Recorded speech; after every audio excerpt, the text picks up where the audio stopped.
अनिल अंबानी की 9,861 रुपये करोड़ की डील में आ गई दरार। दिवालिया कंपनी के खरीदार की मंशा पर ही उठने लगे हैं सवाल। चलिए जानते हैं कि कहां फंस रहा है पेच, क्या है पूरा मामला। उससे पहले अगर आपको वीडियो पसंद आती है तो वीडियो को लाइक और चैनल को सब्सक्राइब जरूर कीजिए। तो रिलायंस कैपिटल ग्रुप डील में अनिल अंबानी की कंपनी रिलायंस कैपिटल रेजोल्यूशन के दौर से गुजर रही है।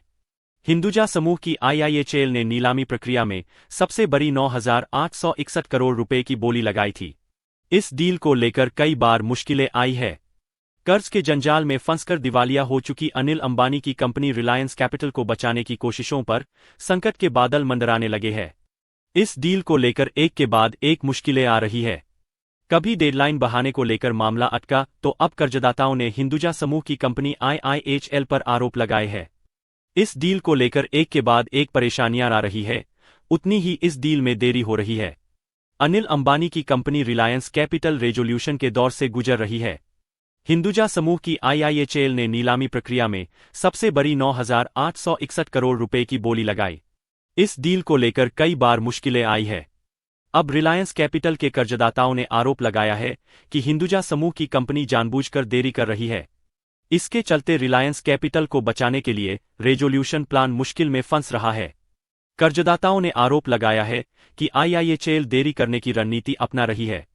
बता दें कि मॉरिशस स्थित इंडसइंड इंटरनेशनल होल्डिंग्स लिमिटेड ने रिलायंस कैपिटल के अधिग्रहण के लिए सबसे बड़ी बोली लगाई। NCLT की मुंबई पीठ ने 27 फरवरी 2024 को रिलायंस कैपिटल के लिए IIHL की 9,861 करोड़ रुपए की समाधान योजना को मंजूरी दे दी थी। इस डील को RBI से भी मंजूरी मिल गई। सभी जरूरी रजामंदी मिलने के बावजूद तक ये डील अटकी हुई है। IIHL फंड के इंतजाम में जुटी है। बैंकों ने उसे सस्ती दरों पर कर्ज देने से इनकार कर दिया, तो कंपनी ने बॉन्ड के जरिए डील की रकम चुकाने की बात कही, लेकिन फिलहाल वो फंड इकट्ठा नहीं कर पाई है। बिजनेस स्टैंडर्ड की रिपोर्ट के मुताबिक इंडसइंड इंटरनेशनल होल्डिंग्स लिमिटेड ने department of industrial policy and promotion DIPP से मंजूरी मांगी है। इसके लिए NCLT की ओर से कोई शर्त भी नहीं रखी गई थी। हालांकि 90 दिन बीत जाने के बाद भी उसका प्रस्ताव अटका हुआ है। उसे अभी तक मंजूरी नहीं मिली है। इससे पहले 12 अगस्त को NCLT ने reserve bank of India RBI और DIPP को निर्देश दिया था कि वह रिलायंस कैपिटल के रेजोल्यूशन प्लान को जल्द से जल्द मंजूरी दे दे। इस मामले में अगली सुनवाई 19 सितंबर को होगी। इस पूरे मामले पर हिंदुजा समूह की कंपनी ने आरोपों का खंडन करते हुए कहा कि वह उचित प्रक्रिया का पालन कर रही है। IIHL के सूत्रों ने कहा कि सभी आरोप पूरी तरह से झूठे, निराधार है और इस प्रक्रिया को बदनाम और बाधित करने की कोशिश है। कंपनी के सूत्रों ने कहा कि सभी आरोप गलत और झूठे हैं। IIHL के लिए योजना के कार्य में देरी करने का कोई कारण नहीं है, खासकर तब जबकि IIHL ने पहले ही COC के पास 2,750 करोड़ रुपए जमा कर दिए हैं। उन्होंने कहा कि आरोपों के विपरीत यह IIHL के हित में है कि वह जल्द से जल्द समाधान योजना को पूरा कर कंपनी को अपने कब्जे में ले, ताकि दैनिक आधार पर मूल्य में हो रही कमी को रोका जा सके।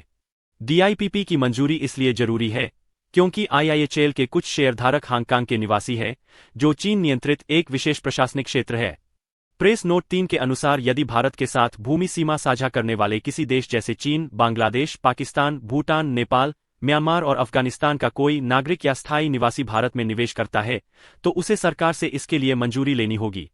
अगर आपको हमारी वीडियो पसंद आ रही है तो चैनल को लाइक और सब्सक्राइब जरूर कीजिए और अपनी भी राय कमेंट में जरूर दीजिए।